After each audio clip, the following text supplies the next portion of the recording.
Viewers, আসসালামু আলাইকুম। যে যেখান থেকে আমার ভিডিওটি দেখছেন আপনাদের সবাইকে ওয়েলকাম করছি আমার ভিডিওতে।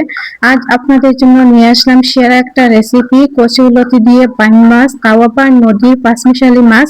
তো এখানে নিয়ে নিলাম কচুরলতি নিয়ে এখন আমি পরিষ্কার করে জাস্ট রান্নার উপযোগী করে নিলাম। বাড়ির আশপাশে কিন্তু অনেক কচুরলতি পাওয়া যায় এই সিজনে। তো যেহেতু এই সিজনে বাড়ির আশপাশ থেকে পাওয়া যায়, তো এখানে নিয়ে নিলাম কচুরলতিটা একটা কড়াইয়ে ঢেলে দিলাম। আমি তেল ছাড়া রান্না করব এই কচুরলতিটা। আর কচুরলতি রান্না করার জন্য বেশি উপাদান লাগে না। সাথে নিয়ে নিলাম বাইম মাছ, কয়েক টুকরা বাইম মাছ। আর এইভাবে রান্না করলে সবাই চেটে পুটে খাবে অনায়াসে অনেকগুলো ভাত। এই রেসিপিটা থাকলে আমার কাছে মনে হয় আর কোনো কিছু লাগবেই না। যারা পছন্দ করেন কচুরলতি তাদের জন্য কিন্তু দুর্দান্ত একটা রেসিপি। সাথে দিয়ে দিলাম চাপা শুটকি, আর এখন দিয়ে দিলাম পেঁয়াজ বাটা, সাথে দিয়ে দিব রসুন বাটা। সব মশলাপাতি আস্তে আস্তে নিয়ে নিতেছি কড়াইয়ে। দেখেন এখন দিয়ে দিলাম হলুদের গুঁড়া 2 চামচ, আর সাথে দিয়ে দিব মরিচের গুঁড়া। তো মরিচের গুঁড়াটা কিন্তু আমরা মানে কচুরলতি আর মাছের অনুযায়ী দিলাম। আপনারা কিন্তু আপনাদের স্বাদ মতো দিয়ে দিবেন, যে যতটুকু ঝাল খেতে পছন্দ করেন। তারপর দিয়ে দিলাম স্বাদ মতো লবণ। তো আমার সব মশলাপাতি দেওয়া হয়ে গেল, তো একটু পানি দিয়ে দিলাম। একসাথেই কিন্তু আমি পানিটা দিয়ে দিলাম, আর এক্সট্রা কোনো পানি ইউজ করবো না আমি।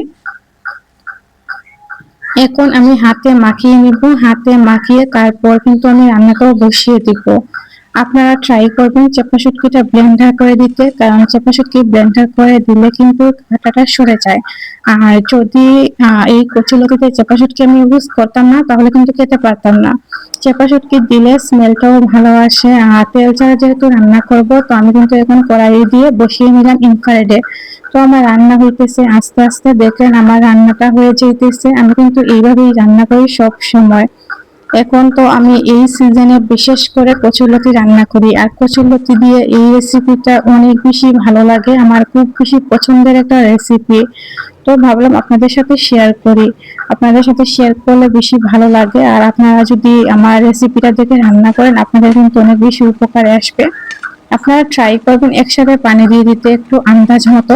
পানি বেশি দিলে কিন্তু ভেঙে যাবে, তো পানি বেশি দেওয়া যাবে না। মানে কচুরলতিটা আস্ত রেখে রান্না করলে খেতেও ভালো লাগবে। আর এইভাবে রান্না করলে তো খুব বেশি ভালো লাগে। আপনার আস্ত রেখেই কচুরলতিটা রান্না করবেন, দেখবেন খেতে কিন্তু দুর্দান্ত হবে, আর স্বাদটা হবে অসাধারণ। তো আমার কচুরলতির ফাইনাল লুকটা দেখেন, খুব বেশি মজা হয়েছিল আজকের কচুরলতির রেসিপিটা। তো আমার কচুরলতি রান্নার ফাইনাল লুক। আমি তো এখন খাওয়া দাওয়া করব। একটা বাটিতে ঢেলে দিলাম, বাটিতে ঢেলে দিয়ে এখন আমি খেতে বসে পড়লাম। আমি তো আস্তে আস্তে নিতেছিলাম এই কচুরলতিটা, দেখেই আমার লোভ লেগে গেল। এত মজা হয়েছিল আজকের এই দুর্দান্ত রেসিপিটা, জাস্ট জিভে জল চলে আসছিল। আমার এত মজার একটা রেসিপি।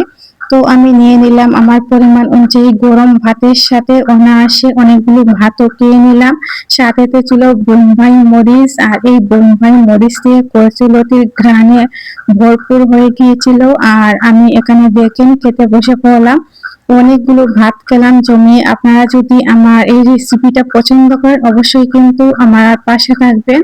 আর এখন দেখেন বোম্বাই মরিচটা ভেঙে তারপর আমি খেয়ে নিতেছি অনেক মজা করে। আমি তো 2 প্লেট ভাত খেয়ে নিলাম। যে কেউ এই রেসিপি দিয়ে খেতে পারবে অনেকগুলো ভাত। তো আজকের মতো বিদায় নিচ্ছি।